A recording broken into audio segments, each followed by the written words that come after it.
Morning. Later this month, I will deliver my second budget as Chancellor of the Exchequer. At that budget, I will make the choices necessary to deliver strong foundations for our economy.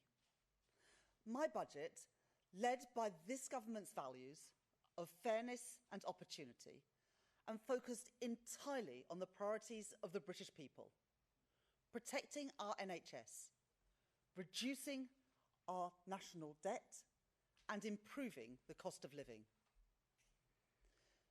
There is a lot of speculation about the choices that I will make. I understand that. These are important choices that will shape the future of our country for years to come. I want people to understand the circumstances we are facing, the principles guiding my choices, and why I believe they will be the right choices for our country.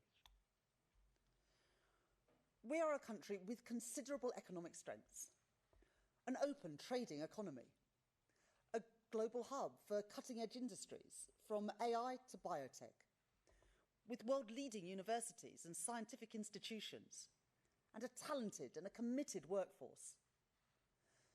But years of economic mismanagement has limited our country's potential, with long-term issues continually unchecked and potential unrealised. At the budget last year, I fixed the foundations, dealing with the aftermath of Liz Truss's disastrous mini-budget and the £22 billion black hole in the public finances left by the previous government. I put our public finances back on a firm footing, provided an urgent cash injection into our faltering public services, and began rebuilding our economy. But since that budget, the world has thrown even more challenges our way. The continual threat of tariffs has dragged on global confidence, deterring business investment and dampening growth. Inflation has been too slow to come down, as supply chains continue to be volatile, meaning the costs of everyday essentials remain too high.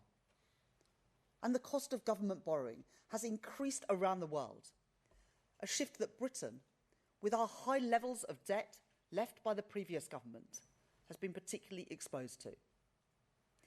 And in an uncertain world, we also face pressure to increase our defence spending, and it is right that we do that, protecting ourselves from hostile actors and supporting our allies. And there are other pressures on the public finances. The Prime Minister, the Secretary of Work and Pensions, and this whole government are committed to reforming our welfare state, so that it is not a system that counts the costs of failure, but one that invests in success and protects those who need it most. There is nothing progressive about refusing to reform a system that is leaving 1 in 8 young people out of education or employment. So we have begun the job of creating a system that protects people who cannot work and empowers those who can. And there are longer-term challenges too. That feeling, shared by millions of people across the country, that the economy isn't working as it should. Alongside the budget this month, the Office of Budget Responsibility, the UK's public finance watchdog, will set out the conclusions of their review of the supply side of the UK economy. I will not preempt those conclusions, but it is already clear that the productivity performance that we inherited from the last government is weaker than previously thought. A less productive economy is one that produces less output per hour worked. That has consequences for working people, for their jobs, and for their wages. And it has consequences for the public finances too, in lower tax receipts. It's not a question of how hard people work. Poor productivity means that we're putting in more, but getting out less. It means too many businesses and workers don't have the tools that they need. Trains that run on time, broadband that's fast and reliable, access to new technologies, or proper training so people have the right skills for the job. For a long time, commentators have talked about Britain's productivity puzzle. But it's not a puzzle. The causes of our economic underperformance are well understood. The chronic stop-go cycle of public investment has left us with roads full of potholes, high energy prices, and unstable conditions for vital business investment in skills and technology. And long-term failure to invest in our regions has built growth on a narrow base, with some parts of the country forging ahead while others fall behind. The truth is that previous governments have not adequately faced up to these challenges. Too often, political convenience has been prioritised over economic imperative. The decision to pursue a policy of austerity after the financial crisis dealt a hammer blow to our economy, gutting our public services and severing the flows of investment that would have put our country on a path to recovery. The years that followed were characterised by instability and indecision, with crucial capital investment continually sacrificed and hard decisions put off again and again. And then a rushed and ill-conceived Brexit that brought further disruption, as businesses trying to trade were faced with extra costs and extra paperwork.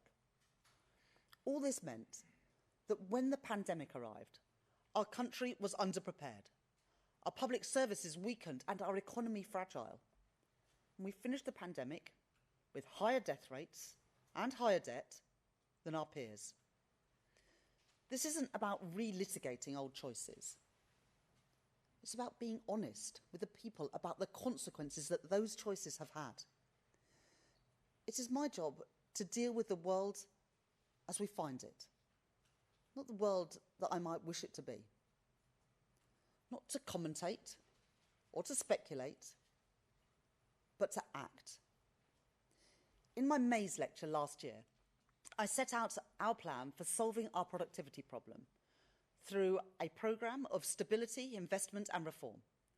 And when I became Chancellor, I began to put that plan into action, stabilising our public finances, making the tax and spending decisions to get debt down and to fund our public services sustainably, changing the fiscal rules to increase public investment by £120 billion over the course of this Parliament, and crowding in private investment too, for road and for rail, for housing and nuclear power, and reforming our economy, ripping up the planning rules so we can build housing and infrastructure right across the country, bringing the brightest and the best to our shores with a new visa regime, and signing trade deals with the EU, the US and India to help businesses export around the world.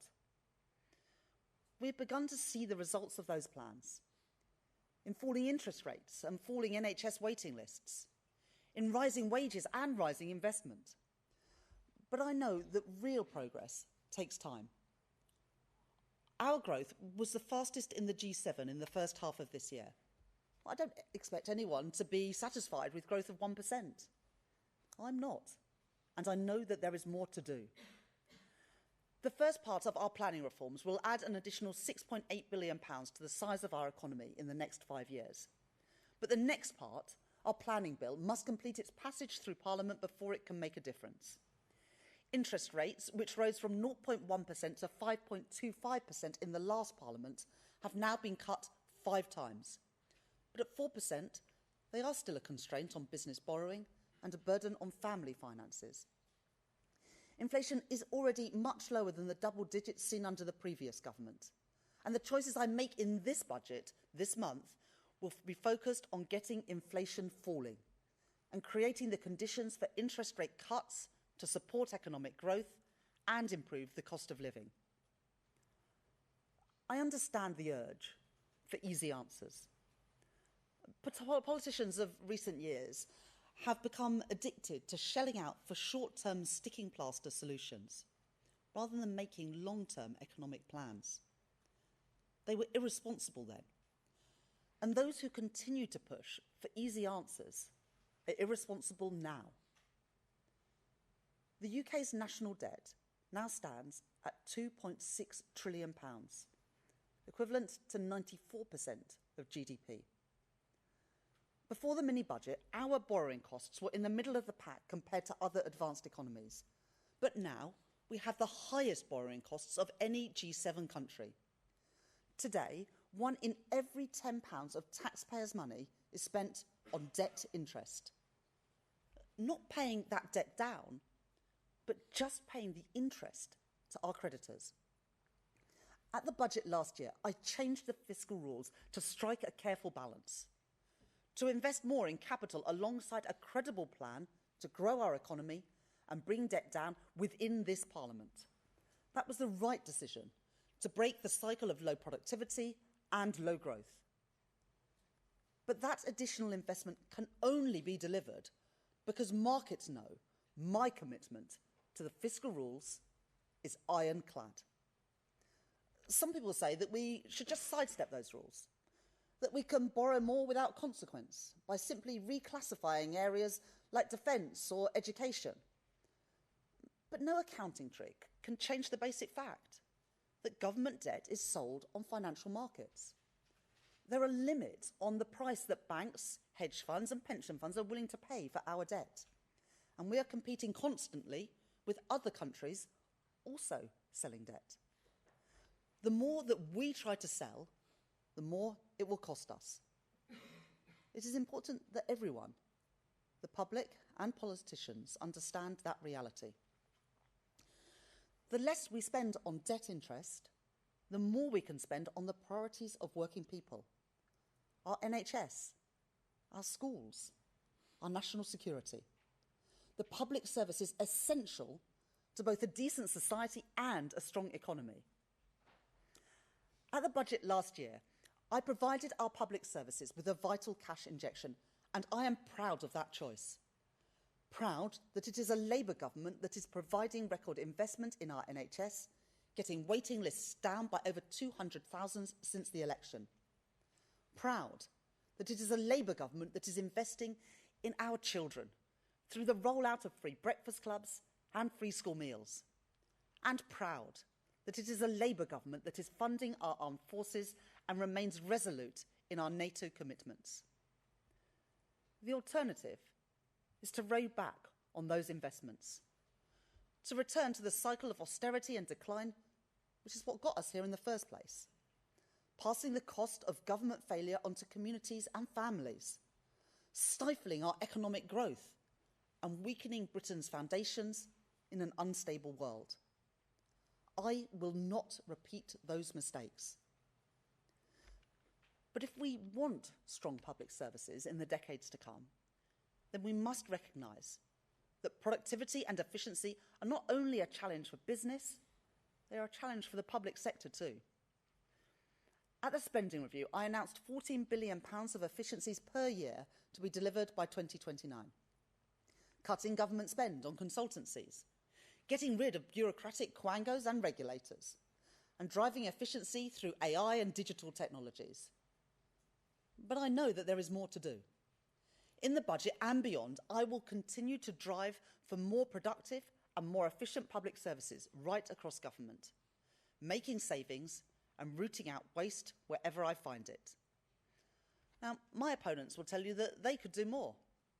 Reform, who promise savings from our public services, and yet, in Kent County Council and councils they run across Britain, apparently they can't find a single penny, and instead going to increase council tax for more than 2 million people. Or the Conservatives, who promised £47 billion of cuts, when during 14 years in power they oversaw rising welfare costs and a growing civil service. What were they doing for 14 years? Let us be clear. There is no way that cuts on that scale, equivalent to cutting our entire armed forces or cutting every single police officer in the country twice over, could be delivered without devastating consequences for our public services. Austerity, reckless borrowing, made-up numbers. They are the problems, not the solutions. They are the mistakes of the past which would only take us backwards. I will not repeat them. When I was appointed Chancellor, people put their faith in me to take our country forward, not to be swayed by political convenience, not to always do what is popular, but to do what is right. At the budget, I will continue to deliver on the priorities of the British people. Cutting NHS waiting lists, cutting the national debt, and cutting the cost of living. And in the context of the long-term challenges on our productivity and heightened global uncertainty, any Chancellor of any party would be standing here today facing the choices that I face. The difference is in the priorities and the values that will guide those choices. Mine will be a budget for growth, with fairness at its heart, and a budget that supports businesses to create jobs and to innovate.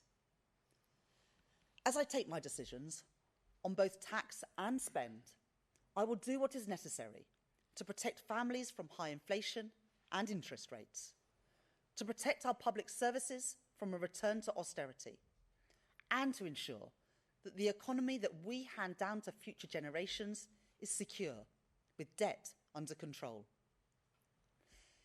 If we are to build the future of Britain together, we will all have to contribute to that effort. Each of us must do our bit for the security of our country and the brightness of its future. There is a reward for getting these decisions right.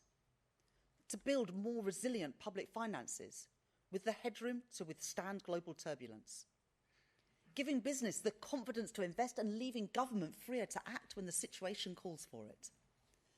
To continue to invest in our infrastructure and our industry to build a stronger economy. And to get the cost of borrowing down, spending less on debt interest and more on schools and on our health service. The Office of Budget Responsibility will make their forecasts at the end of this month. But let's be clear about what forecasts are. They're not visions of the future. They are a look in the rearview mirror. The OBR rightly make their predictions based on the data that has gone before.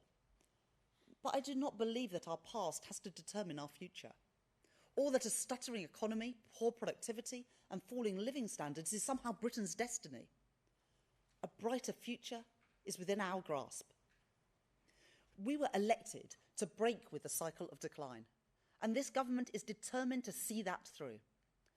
So we will go further and faster on planning, on the industrial strategy, on reforming regulation, all to deliver growth throughout our economy in all parts of our country. We will bear down on waiting lists, on the cost of living, and on the national debt, which compound these challenges. And when that requires hard choices, we will act, guided by the interests of working people. We were elected on a commitment to put country before party, the national interest before political calculation. And whatever challenges come our way, whatever challenges come my way, we will not be swayed from that. At the budget this year, I will continue to build the strong foundations to secure Britain's future, for a fairer Britain, a more prosperous Britain, a Britain with an economy that works for everyone. Thank you very much. I'll now take questions from people. Start with Beth Rigby from Sky News. Thank you. Chancellor, you made history in your last budget when you increased taxes by £40 billion in the biggest tax-raising budget in over a generation. You said at the time it was a once-in-a-parliament tax-raising budget, and you told me explicitly Labour would stick to our manifesto commitment not to increase taxes that working people pay. Today, do you still stand by both those promises? And if you can't, or if you won't, aren't you making a mockery of the voters that put their trust in you at the general election? Thank you. Thank you very much, Beth. I will set out the individual policies at the budget on the 26th of November. That's not what today is about. Today is about setting the context for that budget. And your viewers can see the challenges that we face, but the challenges that are on a global nature. And they can also see the challenges in the long-term performance of our economy. And the Office of Budget Responsibility will set all that out. They've done the review of the supply side of the economy. That looks at the past. but they use the past to predict the future. And as Chancellor, I have to face the world as it is, not the world that I want it to be. And when challenges come our way, the only question is how to respond to them, not whether to respond or not. And as I respond at the budget on the 26th of November, my focus will be on getting NHS waiting lists down, getting the cost of living down, and also getting the national debt down. Robert Peston from ITV News. Chancellor, good to see you. You've just made the case, in effect, for raising taxes by tens of billions of pounds. The HMRC stats don't lie. If you do that, you will have to put up taxes for millions of people, including those you call working people, won't you? Well, today is not about individual choices. They will be set out in the usual way in the budget. But what I want people to understand as we go into that budget is the circumstances which we face, and that is circumstances of great opportunities for our country, for the reasons that I set out, but also big challenges. And as Chancellor, I could do what previous governments have done, which is to sweep those challenges under the carpet, to cut capital spending, to make the numbers add up. But then we'd be back here in a year or in 5 years' time with productivity still on its knees, growth underperforming compared with our peers, and the national debt continue to rise. So I'm being honest with people that at the election I said that we would put the national interest first. People can see that things are changing, that the global circumstances are challenging, and I hope they will see at the budget on the 26th of November that the focus on getting the debt down, getting NHS waiting lists down, and getting the cost of living down, which continues to be people's number one concern, are the priorities that I will be focusing on. Neil MacDonald from Channel 4 News. Hello, Chancellor. Concerns about the OBR's assessment of productivity have been around for years and years and years. You must surely have known this problem was lurking out there. Does that mean that you should have been clearer with people at the time of the election that you might have to put up taxes to deal with that problem? Well, we did increase taxes last year at the budget to fill the £22 billion black hole in the public finances. Chancellor, of course, has to use the independent forecasts of the Office of Budget Responsibility, and we used those last year at the budget, at the spring statement, and at the spending review. But of course, it is their right to change those forecasts. But the most important thing is that we use those forecasts to underpin a budget or a spending review. And in fact, when a Chancellor decides not to do that, you go the way that Liz Truss and Kwasi Kwarteng did, where they wouldn't even allow the OBR to do a forecast. I have respect for independent economic institutions, whether that is an independent Bank of England or an independent Office of Budget Responsibility, and that's why I use their forecasts in the way that we should.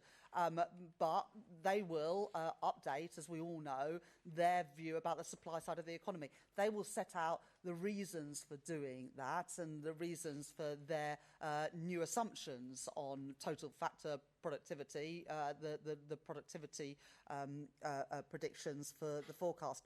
But forecasts are by their nature based on past data. I don't believe that the past is our destiny. I believe and I'm determined to defy those forecasts, but it is right that we use those forecasts to underpin our economic policy. Otherwise, I'm afraid it is the road to ruin, which is the road that Liz Truss and Kwasi Kwarteng chose, which is why we still have higher borrowing costs than every other G7 economy. That was not the case before that mini budget. I'm determined to bring those borrowing costs down and to bring our national debt down. So instead of spending £1 in every £10 of taxpayers' money on servicing our national debt, we can put that money to good use in our public services. Chris Mason from BBC News. Thank you, Chancellor. Chris Mason, BBC News. I've got your manifesto here from last year, and on page 21 it says explicitly that Labour will not increase taxes on working people, which is why we will not increase national insurance, the basic, higher or additional rates of income tax or VAT. What do you say to those who have listened to you this morning, and yes, they'll wait for your choices in a few weeks' time, but will say perhaps crikey, it looks like the Chancellor's about to drive a coach and horses through either that promise or the promise from a year ago not to come back for more. And if I may, on last week's news, how did you manage to make such a mess of applying for a rental licence on your home, having championed the very policy yourself, and then managed to give one account to the Prime Minister, only to come back and have to give another one? Thank you.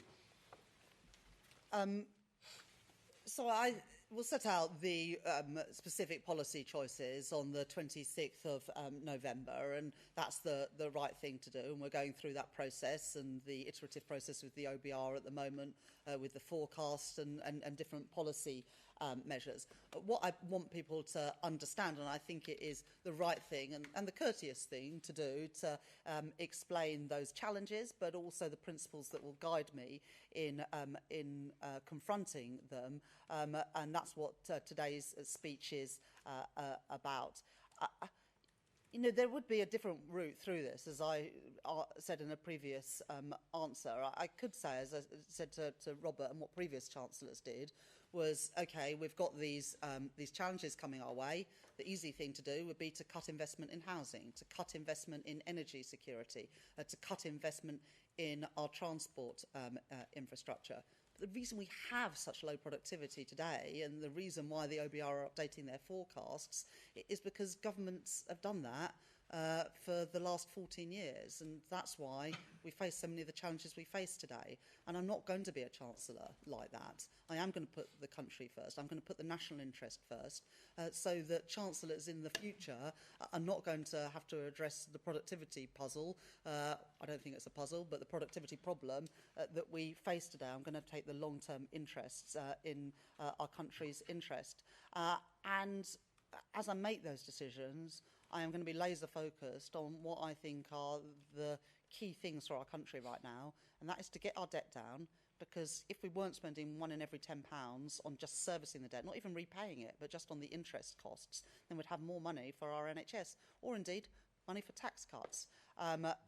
Getting NHS waiting lists down. We've already cut them by over 200,000 in the first year of this Labour government, but of course there's more to do, with the waiting list is still more than 7 million, and to get the cost of living down, because interest rates and inflation, of course, are putting pressure on family finances in the same way that taxes put pressure on family finances. So I've set out the circumstances that I'm confronting going into this budget, and also the principles, and then people will be able to judge whether they think I've made the right decisions. I will argue that they are the right decisions in our country's national interest. Of course, it's the role of others to scrutinise, but for other political parties, it's their responsibility to put forward an alternative not of fantasy economics like what we're hearing at the moment from Reform and the Conservative, but serious plans, because that's what these times demand. Ben Riley-Smith from the Daily Telegraph. Oh, sorry. And on the issue of housing, there was an exchange of letters last week between myself and the Prime Minister, and the Prime Minister's ethics advisor has passed his judgment. I don't have anything more to say than that. Ben Riley-Smith from the Daily Telegraph. Thank you, Chancellor. It's pretty clear you're keeping open the possibility of breaking your manifesto. As you say, you want to do what's right but not what's popular. If you look at history, often... Well, I'd like to do both, but... well, often... But I will do what is right. Well, often governments that have broken manifestos have been turfed out. Are you willing to lose the next election if it puts the public finances right? But we've got to do the right things. You know, the problem of the last 14 years is that political expediency always came above the national interest. And that is why we are in the mess that we are in today. You know, there's no reason why borrowing costs in Britain should be higher than every other G7 economy, or why our borrowing costs are higher than in Italy or in France. The reason they are is because the damage done by that mini budget, it might have been 3 years ago, but we're still paying the price of that. But also the price of keep racking up the national debt, 94% of GDP, 2.6 trillion pounds. If we had lower debt and we had lower debt servicing costs, we wouldn't be having to make the choices that we have to make today. And I'm determined to put our country on a more sustainable footing. Public finances that are under control, public services that are properly funded, and yes, with a focus on fairness and on growth, because in the end, growth is the best way out of the challenges that we face. I set all that out, but if you're asking me what comes first, the national interest or political expediency. It's the national interest every single time with me, and that's the same for Keir Starmer too. Pippa Crayer from The Guardian. Hello, you said that Labour has fixed the foundations, but how can this be true when you need to come back now to make this pitch-rolling speech for more taxes in the budget? And how important is it to you that when politicians make promises to the British people that they stick to them? So we did fix the foundations last year. We filled the £22 billion black hole in the public finances. We provided a vital injection into our public services. But crucially, by changing the fiscal rules to separate out day-to-day spending and capital spending, we were able to put an additional £120 billion into capital investment to improve our energy security, to build new rail and road infrastructure, to build the housing we need, and also the digital infrastructure that our country needs. But I think that everyone can see that this year has thrown further challenges our way. Britain is not unique in that respect. The impact of tariffs, of global uncertainty, weighs on countries around the world. And at the same time, the OBR are choosing this moment to update their forecasts on productivity. Now, I am determined to beat those forecasts, but you have to respond to the independent forecasts that are presented, not just your view of what the future will look like. As I said in the answer to the previous question, if you ignore those independent forecasts and sideline independent economic institutions, what we'll have is higher interest rates and higher inflation. Well, we've had that playbook before, and it was a disaster, and it's not one I'm going to repeat. Promises. And sorry, and well, I think it is important that people are honest, and I think, as I said, everyone can see that this year has thrown many more challenges our way. It would be possible to cut capital spending, to change the fiscal rules, to make the numbers superficially add up. But I'm not convinced that would be the right thing for our country. And so I have to respond to the world as it is rather than the world I might want to be. And I believe in the end that the public will respond better to doing the right thing than to just doing the expedient thing. Abigail Foster. How can you bring about hope to the young generation who can't get jobs, can't get houses, and are seriously worried about the upcoming budget? Yeah, well, I think it's a good challenge. On housing, we are determined in this Parliament to build 1.5 million new homes, with a good chunk of those social and affordable housing, because home ownership went backwards over the last few years, and I want more young people and more families to be able to get on the housing ladder and realise that dream of home ownership. But there's another sort of deep problem, which is that 1 in 8 young people are not in education, employment or training, and that's why we're introducing a youth guarantee to ensure that all young people have those opportunities that perhaps we took for granted, but for too many people today is not the reality. So I recognise that young people, through the pandemic, through the cost of living challenges, have borne a particularly hard burden, and that's why we're putting more money into FE, into apprenticeships, and through this youth guarantee, as well as the house building programme, which I hope will enable more young people to buy a home of their own. Cameron Smith. Morning. If taxes are to rise in the budget, how can you assure that this money will be well spent and that taxes may come back down if the economy recovers?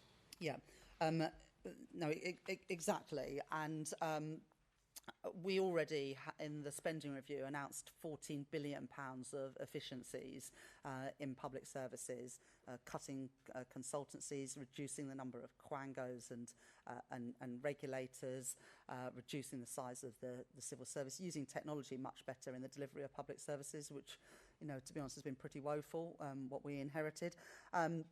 So making those changes to ensure that we get value for money, and also things like appointing the COVID Corruption Commissioner to get money back from contracts that didn't deliver under the previous government and putting that money back into our frontline public services.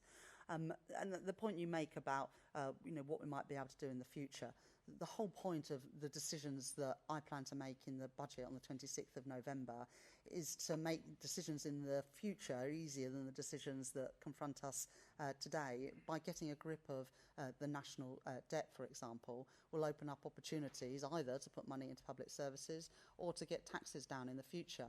The reason those opportunities don't present themselves now is that borrowing costs are too high and the national debt is too high. Those are issues that we inherited from the previous government, and they're ones that I plan to address in the budget later this month. Lewis Dennison from ITV Digital. Now then, Chancellor, there's, as you've mentioned a couple of times, there's 1 million young people out of work or education, and you want to cut the welfare bill. Nigel Farage has said anxiety shouldn't be an eligible condition for claiming benefits. Do you think anxiety should be an eligible condition for claiming benefits? Well, I think that it's in the end up to health practitioners to decide and to make those decisions. We do know that there are many young people who are struggling with mental health, particularly since the pandemic. And if we go back and remember the burden and the toll that the pandemic put on young people who, during what should be those years where they develop those friendships and those bonds and social skills, they were trapped in their home on Zoom. And I think that we should all recognise the huge toll that the pandemic put on them more than anyone else in society. But that's why I believe we need to give more opportunities to young people. And young people with mental health issues, including anxiety, are often much better served if they are in work and given the support to get back into work, rather than just being left on out of work and sickness benefits, which is a waste of their potential and not a good use of taxpayers' money. And that's why the youth guarantee is going to be really crucial for us to reduce that problem of 1 million young people not in education, employment or training. It is not acceptable that 1 in 8 young people are in that position today. And I'll be setting out more details. I already announced the youth guarantee at our Labour Party conference, and be setting out more details in the budget. I'll take a couple more questions. Ryan Saby. Chancellor, you've said the budget will be led by the people's priorities, one of which is improving the cost of living. Can you do anything to make a material difference? As families know that food prices go up, financial pressure on households, or will this just be tinkering around the edges? I think the two biggest things that weigh on people's mind when they think about the cost of living are food prices and energy prices. On food prices, we set out last year a review of our business rates system, and we'll be setting out more detail in the budget on that. But I was really clear in opposition, and have been through my time as Chancellor, that we need to reform the business rate system so it's fairer for high streets and smaller businesses, and ensuring that those who operate just online pay their fair share of taxes. The current business rate system was designed for a previous age, not for a digital age, and so we'll be reforming the business rate system to hopefully give a bit more comfort to small businesses and high street businesses as well. And then the other challenge that people face are high energy prices, and this goes back to a sort of structural issue as well, that we haven't been building enough energy infrastructure in Britain. And when the when Russia's invasion of Ukraine came along, we were too exposed to global markets and did not have gas storage facilities or produce